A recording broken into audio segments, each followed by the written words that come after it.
want to hear it. Okay, there we go. All right. The origins of Halloween originated 2,000 years ago. How interesting, right? That seemed like the time of Christ. In Ireland, England, and northern France with the ancient religions of the Celts. And the Celts were very, very pagan people. That means that they did not believe in God or honor God, or their traditions didn't have anything to do with God. It was totally opposite of the things of God. And so that's where it originated from. They celebrated their New Year on November 1st, which really marked the beginning of the dark, cold winter, or a time of the year that was often associated with human death. So it basically represented death. And that's why you see a lot of skulls and grim reapers when it comes to these type of celebrations.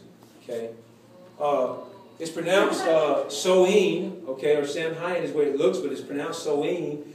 On the night of October 31st, which is the day before their New Year that they celebrated this Samhain when it was believed that the ghosts of the dead returned to the earth. Costumes. People thought that they would encounter ghosts if they left their homes. And so what they would do is they would dress up and put on costumes in hopes that the ghosts would not recognize them and bother them or harm them in any way. And we'll talk a little bit more detail about this in just a little while. Okay. Now the Christian influence, they try to take this as a Christian influence when the Catholic Church became a big proponent of history, when they came on the scene, when different popes wanted to try to take over religion and take over all these things. They also, this was a big deal, so they actually ventured into this. And so as the influence of Christianity spread into the Celtic land in the 7th century, Pope Boniface IV introduced All Saints' Day, a time to honor saints and martyrs who were not on the Catholic calendar, and to replace the pagan festival of Samhain. And so here we'll begin to see the dangers of when you try to take something that's originated from something negative or something evil, and then try to take Christianity and mix it with it, it turns out to be even worse. And so that's what we see happen here. So they wanted to change the name to All Saints' Day, and it was observed on May 13th. Okay, All Saints' Day would eventually become All Hallows' Day. Okay, All Hallows' Day.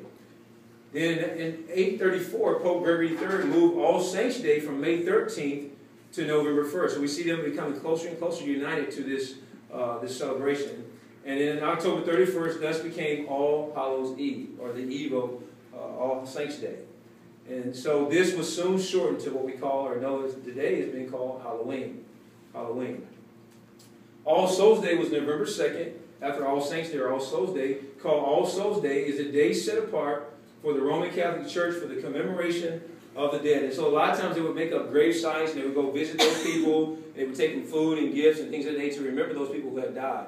And so they really honored the dead. And we know that the Bible teaches totally different from that. That we're not supposed to honor dead people.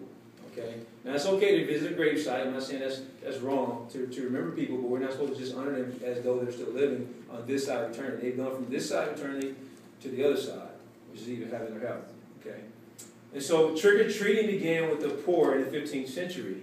During the All Souls' Day festival in England, poor people would beg for soul cakes made out of square pieces of bread with currants. Families would give soul cakes in return for a promise to pray for the families or relatives. So in other words, they would bring these items as they were poor because they couldn't afford a lot of expensive foods. They would bring simple foods like these so that people can pray over the dead, okay, and pray for those who had died and their souls. So then children, the practice which was referred to as going a souling, was eventually taken up by children who would visit the houses in their neighborhood and be given ale, food, and money. So they would give them those items as they visit, the little children would visit. So they wanted to incorporate the children. The name of the holiday is the only thing that has changed. Well, that's not true. Halloween still carries its pagan significance. That's what a lot of people believe, think you believe, that it only changed the name. Halloween is still an observance of death. There is no Christian significance to be found in Halloween, and Jesus Christ is conspicuously absent from Halloween. Now, I can celebrate Christmas in a Christian way by celebrating what? The birth of Christ. I can celebrate Easter season in a Christian way by focusing on the atoning death, burial, and glorious resurrection of Christ. So in those celebrations, even though they're not originally Christian, I can use those to celebrate those things about Christ. Whereas Halloween, I can find nothing about Christ to celebrate or to honor God in those celebrations. What about heaven? Or, I'm sorry, what about Halloween? Excuse me. It is a day dedicated to idolatry, fear, death, and the occult. You cannot celebrate those things to the glory of God.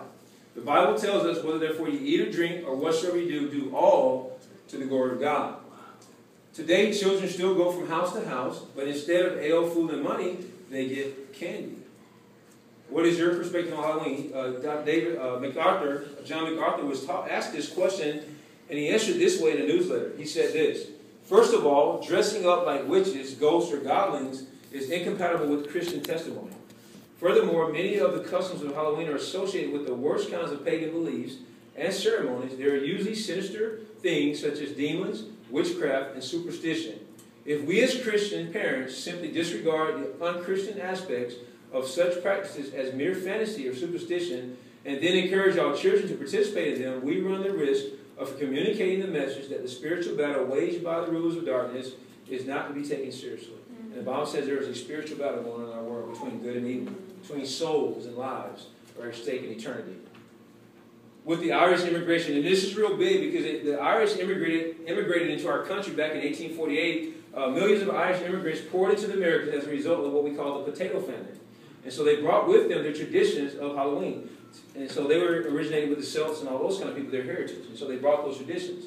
They called Halloween Odichi Shamna, which is the night of the Samhain, or Samhain, how you pronounce it, as their ancestors had. And they kept the traditional observances when they came over to America with them. Okay? Now, the jack-o'-lantern, how does that tie in?